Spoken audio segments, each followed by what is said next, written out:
اللہ کے تمام دوستوں کو فقیر نازیہ نور احسان باہو کی طرف سے حق اللہ بسم اللہ۔ میرے عزیز سامعین، میری بہنوں، میرے بھائیوں، میرے بیٹوں، میری بیٹیوں، جیسے کہ ہم نے ایک سلسلہ پہلے شروع کیا ہوا تھا مشتِ کامل کے حوالے سے، ایک پورا ہم نے طویل سیریز جو کی، اور مشتِ کامل کاملہ، فقیر کامل کاملہ کو وہ کیا ہے، اس کو نہ صرف قرآنی استدلال کی روشنی میں بلکہ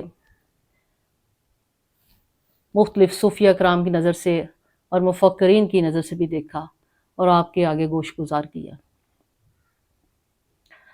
تو آج ہم ایک نیا سلسلہ شروع کرنے جا رہے ہیں،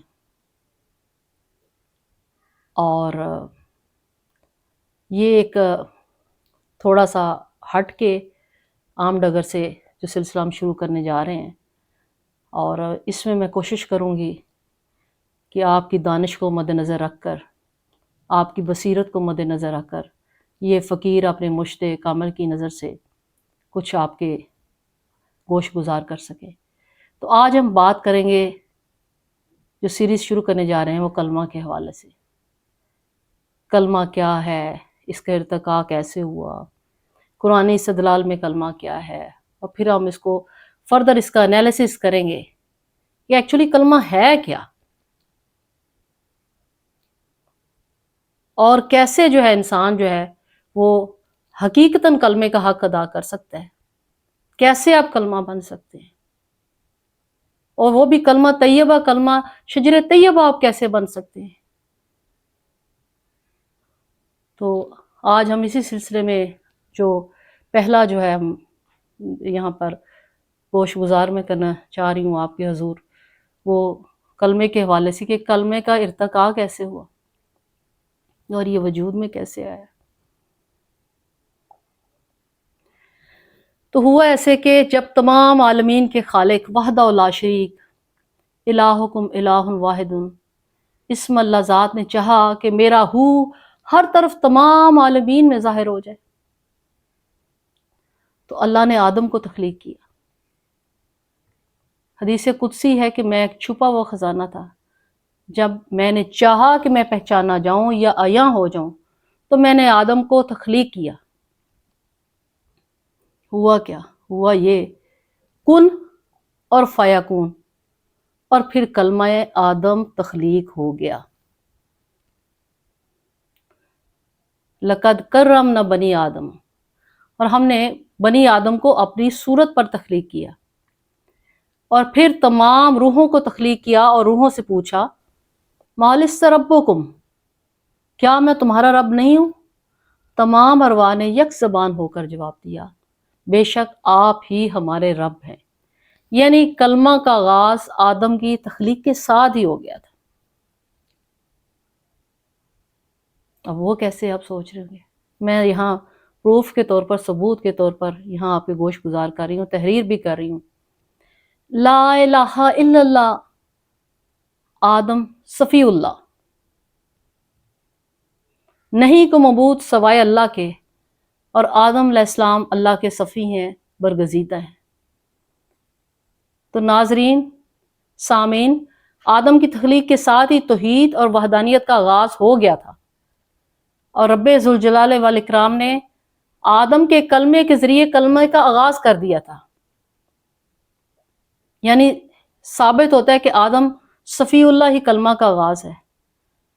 اور یہاں ایک اور بات آپ کے یقیناً شاید علم میں ہوگی کہ صفی اللہ جو ہے نبی کریم صلی اللہ علیہ وسلم کا اسم مبارک بھی ہے۔ اب یہ دیکھیں، کڑی سے کڑی ملائیں نا، اگر نبی کریم صلی اللہ علیہ وسلم کا اسم مبارک ہے تو اب میرے محترم جو ہے وہ سامعین یہ بتائیں کہ کلمہ کیا ہے، آدم کیا ہے، صفی اللہ کیا ہے۔ یعنی نبی کریم صلی اللہ علیہ وسلم کا اسم مبارک ہی سچ اور بے مثل ہے۔ آپ ہی اولا ہیں، آپ ہی امر ہیں، آپ ہی اول ہیں، آپ ہی ظاہر ہیں، آپ ہی باطن ہیں۔ تو اس کے بعد حضرت آدم علیہ السلام کے بعد توحید جو ہے، یہی کلمہ جو ہے، کلمہ توحید جو ہے وہ حضرت نوح علیہ السلام کی صورت میں منظر عام پر آیا. کیسے؟ لا الہ الا نوح نجی اللہ، نہیں کوئی معبود سوائے اللہ کے. نوح علیہ السلام اللہ کا نجی یعنی ہمراز ہے. نوح علیہ السلام کی کشتی کس نے پار لگائی؟ اور یہ ہمراز رب العالمین نے کیا سمجھانے کے لیے، اس ہمراز کو کیا راز سمجھانے کے لیے منکشف کیا؟ کون سے راز سے پردہ اٹھا کر سمجھانے کی کوشش کی؟ آج بھی مسلمانوں کی کشتی جو ہے بت قدوں کے درمیان، کفر کے درمیان پھنسی ہوئی ہے. آج بھی ہم کشتی نوح پر پھر سوار ہیں. ضرورت ہے اس امر کی کہ پھر سے کہا جائے، پکارا جائے اور اس بھنور سے نکلا جائے جس میں ہم پھنسے ہوئے ہیں اس کلمے کے ذریعے.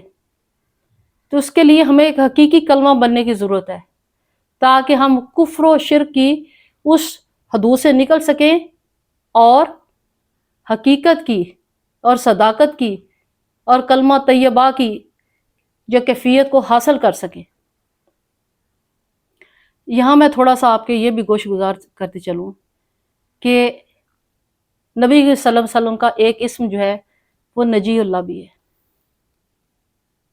اب آپ بتائیں مجھے کہ یہ نجی اللہ بھی نبی صلی اللہ علیہ وسلم کا اسم ہے تو یہ راز تو آپ کو سمجھ آ جانا چاہیے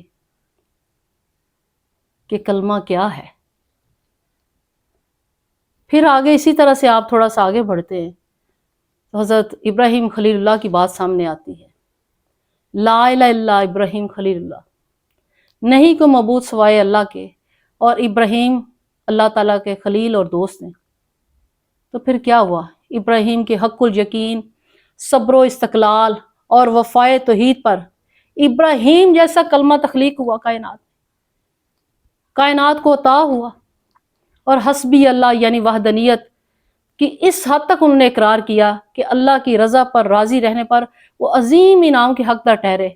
کیا ہوا؟ پھر اس کا انعام ملا. آپ جو ہے حضرت ابراہیم علیہ السلام جو ہے وہ انبیاء کے باپ کہلائے. انبیاء کی ایک لڑائی پھر ان سے چلی. آپ سے کلمہ توحید کو ایک نئی جہت اور لازوال روشنی جو ہے وہ ملی. انبیاء کرام کی لڑائی کی صورت میں تسبیح توحید میں پروئے ہوئے دانے بنے وہ سارے انبیاء. کلمہ ماند توحید ظہور کی صورت میں آگے بڑھا. وہ شمع توحید جو حضرت آدم علیہ السلام سے چلی، اس کی لو بڑھتے بڑھتے حضرت ابراہیم خلیل اللہ کے دامن سے اسماعیل ذبیح اللہ میں اور روشن ہو گئی. سبحان اللہ. اور پھر کیا آیا منظر عام پر؟ پھر کلمہ ایک منظر عام پر آیا، لا الہ الا اسماعیل ذبیح اللہ، یعنی نہیں کو معبود سوائے اللہ کے مگر اسماعیل اللہ کا ذبیح، اس کی راہ میں قربان. پھر حضرت اسماعیل جیسا کلمہ ظاہر ہوا اور اپنے خالق وحدہ و لا شریک کی راہ میں انہوں نے اپنی سب سے عزیز متاع یعنی اپنی جان. ہر کسی کا کوئی نہ کوئی اسماعیل ہوتا ہے، یاد رکھیے. اور اسی فقر کی راہ میں اسی قربانی کی ضرورت ہوتی ہے. سب سے زیادہ انسان کو کیا ہوتا ہے پیارا؟ یہ اپنی جان ہوتی ہے، یا پھر اس کے بعد یہ ہے کہ اپنے اولاد ہے. تو حضرت ابراہیم علیہ السلام نے حضرت اسماعیل کو جب رب کی راہ میں دیا تو کیا ہوا؟ کلمے کے خالق، آدم کے خالق، ابراہیم کے خالق پر مالک نے اپنی وہ انعام نچھاور کر دیا جس کے آج تک جو ہے ہم گواہ ہیں. آج تک ہم اس قربانی پر عمل کرتے آ رہے ہیں اور سنت ابراہیم پر پیروی اس کی کرتے آ رہے ہیں. رب واحد، رب غفور رحیم، رب رحمان نے کیسا عظیم کرم کیا. اسماعیل کی قربانی کو قبولیت بخش کر قربانی کا جو کانسیپٹ ہے، جو نظریہ ایمان ہے قربانی کا، وہ ہمیشہ کے لیے تا ابد وہ لاگو کر دیا ہم پر. لیکن اب اس میں بھی سمجھنے لگی بات ہے کہ اصل میں قربانی سے مراد کیا ہے. ہم جانور تو ذبح کرتے رہے کر رہے ہیں، لیکن یہ سوچ نہیں رہے کہ اصل میں مالک اس قربانی کے لیے چاہ کیا رہا ہے. وہ کس چیز کی ہم سے وہ قربانی جو مانگ رہا ہے، یہ ہم نے نہیں سمجھا. اس پر ہمیں تدبر کرنے کی ضرورت ہے۔ انسان کا ایمان اس وقت تک مکمل نہیں ہوتا جب تک اپنی وہ عزیز ترین جو شے جو خدا کی راہ میں نشاور نہ کر دے۔ اس بات کو سمجھیے کہ کل بھی ہر شخص کا کوئی نہ کوئی اسماعیل تھا، آج بھی ہر ایک کا کوئی نہ کوئی اسماعیل ہے۔ اور اس کے بعد ذکر آتا ہے حضرت داؤد کا، لا الہ الا اللہ داؤد خلیفۃ اللہ۔ حضرت داؤد علیہ السلام تشریف لائے اور ان کو اللہ تعالیٰ کا خلیفہ کہا گیا، یعنی آدم جو ہے جو نائب اور خلیفہ بنا کر بھیجا گیا، تخلیق کیا گیا، داؤد علیہ السلام کی بادشاہی اور خلیفۃ اللہ کہلائے اور منصب نبوت پر فائز ہوئے۔ سوز و گداز ایسا کہ اس خلیفۃ اللہ کے کلمے سے چرند پرند پہاڑ بھی وحدت الہی کے سوز و گداز اور نغمی اور ترنم میں ڈوب گئے۔ پھر ایک وقت آیا، حضرت داؤد علیہ السلام سے بات آگے بڑھی، ان کے کلمہ توحید سے بات اور کلمے کی طرف بڑھی۔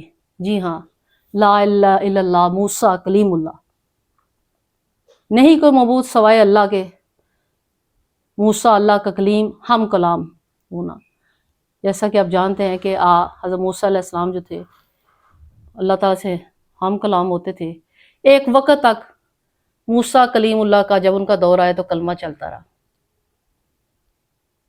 موسیٰ کوہ طور پر ہم کلام ہوتے، کوہ طور بھی خود جو ہے کلامی خود، اور جب دیدار یار ہوا کیا ہوا تو تاب نہ لا سکے۔ بہرحال روز اول سے کلام اور وحی کی مختلف شکلیں جو ہیں بدلتی رہیں۔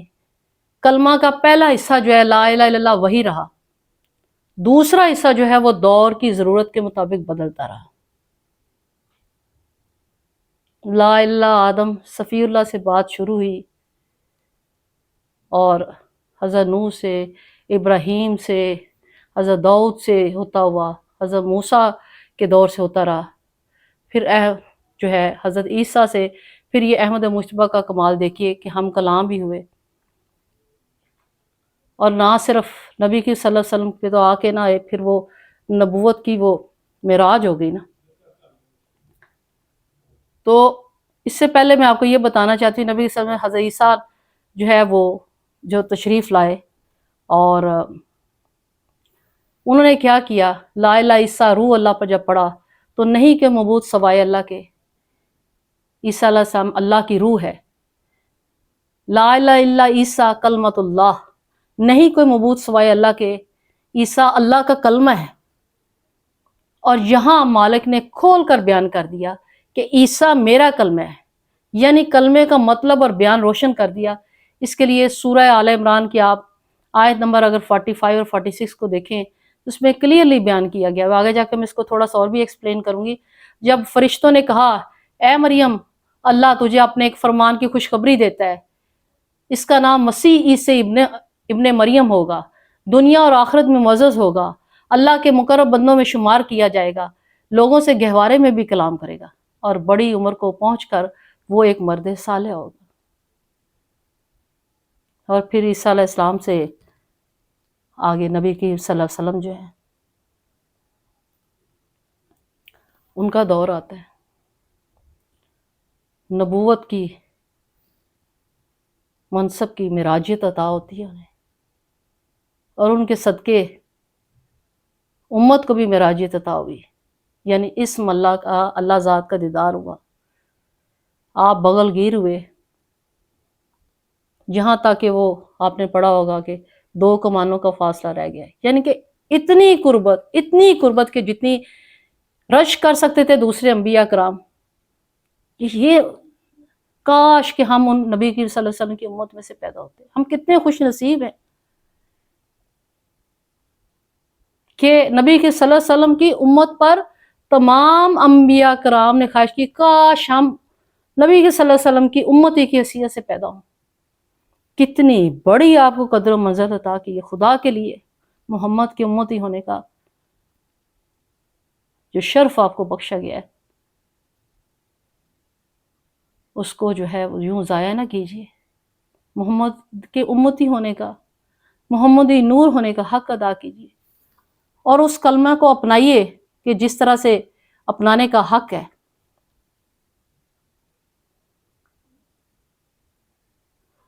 اسی بات کو بڑی خوبصورتی سے حضرت واصف علی واصف نے کھول کر بیان کیا، نہ آیا گیا ہوں نہ لایا گیا ہوں، میں حرف کن ہوں فرمایا گیا ہوں۔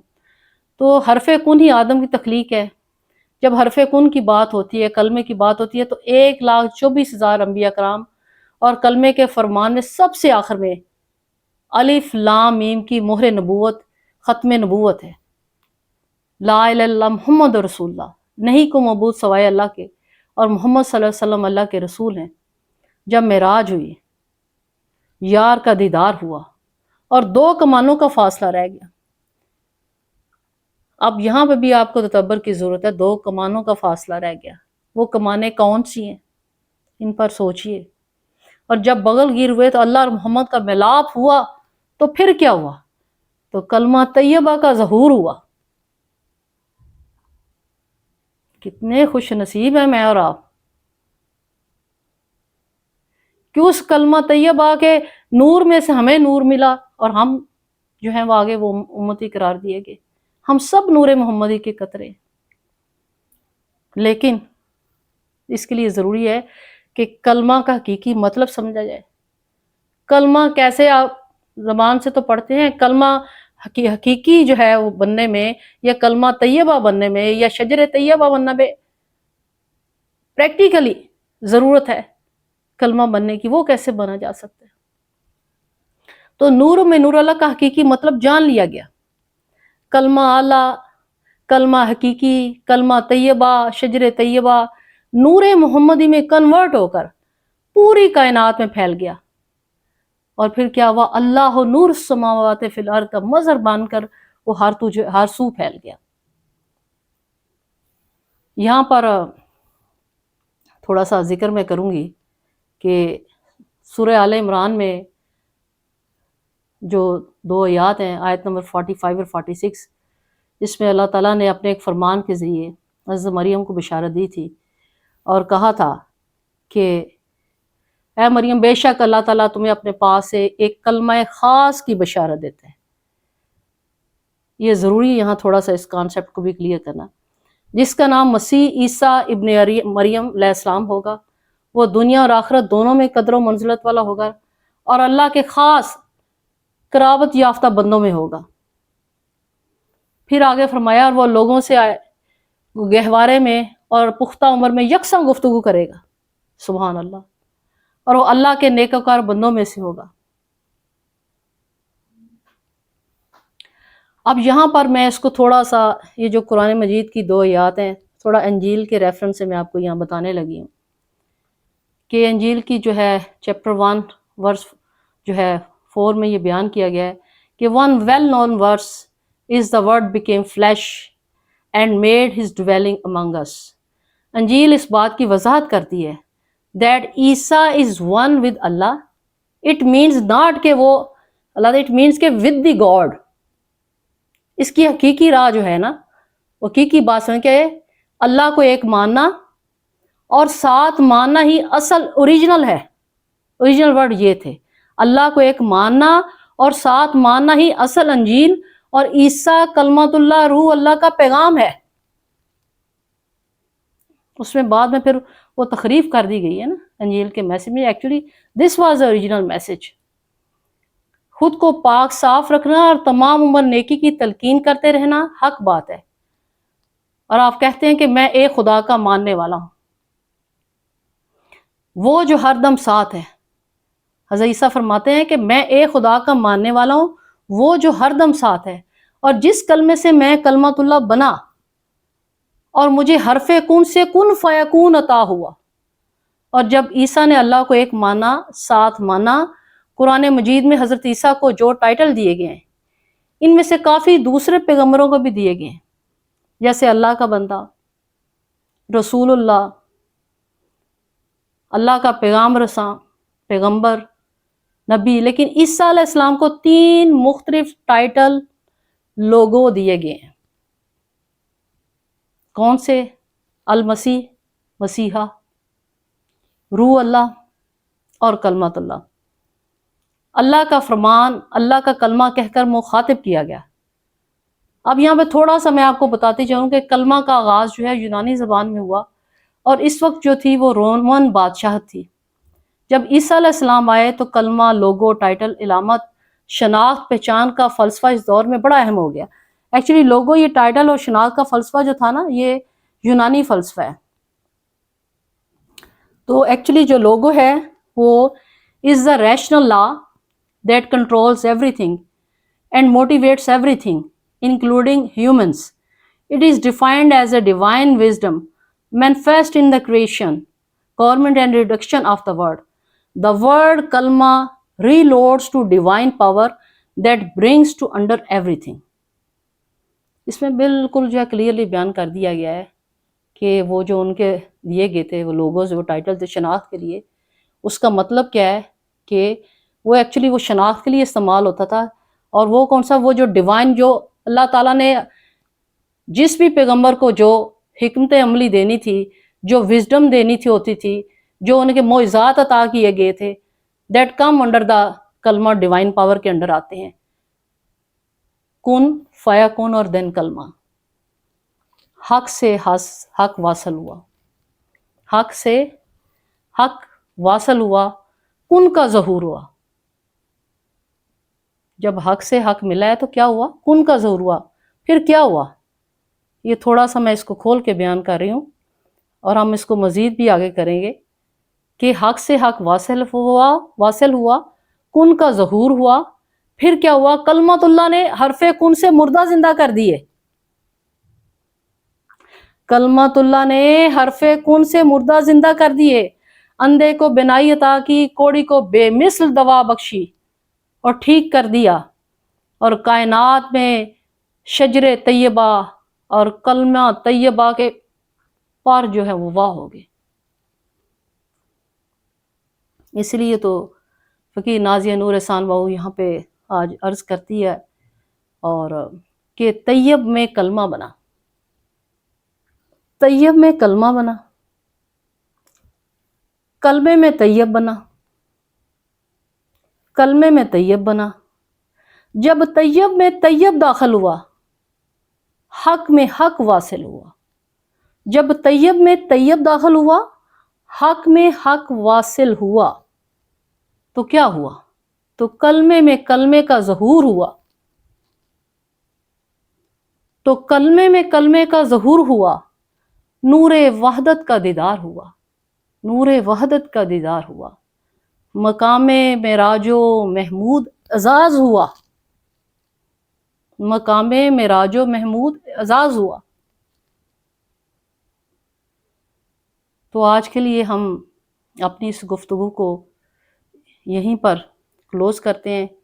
اسی سلسلے کے یہاں سے آگے ہم مزید چلیں گے، اور کہ کلمہ کیسے بنا جا سکتا ہے، اور کلمے کے جو ہیں لغوی اصطلاحی معنی جو ہم آگے بتائیں گے۔ آج ہم ارتقاء کے حوالے سے گفتگو ہوئی کہ کلمے کا آغاز سے، انشاءاللہ نیکسٹ جو ہم اس کو مزید کھولیں گے آپ پر، اپنے مشتاق کامل، فقیر کامل، امام الفقر ڈاکٹر محمد امام بخش کی نظر سے میں اس کو مزید جو ہے آپ کے آگے جو ہے وہ کوشش گزار کروں گی۔